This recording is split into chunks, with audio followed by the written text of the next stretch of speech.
mahman söylevi Bana olsun ateşine aşık men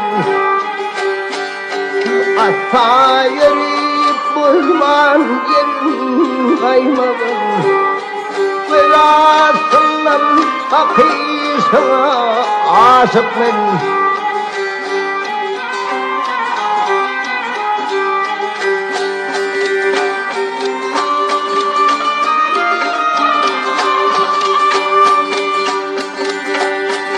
Sen niyaz ettin söylerim bilen Toyup elden dinlu sorarım bilen İşmelenle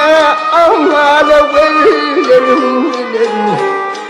Beni saylap kapısına aşık ben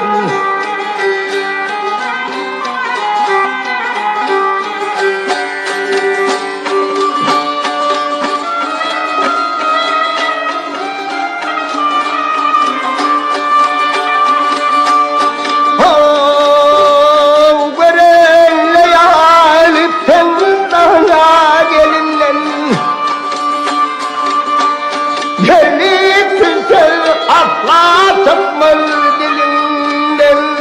Aylanayım yüzüne elimden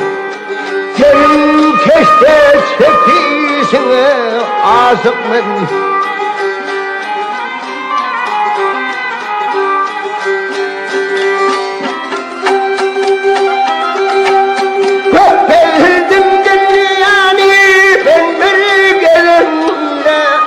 Tayini tapmadım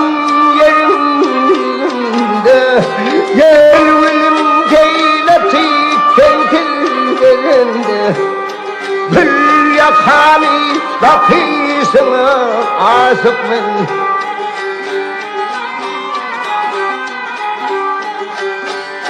Gül yakani bakışına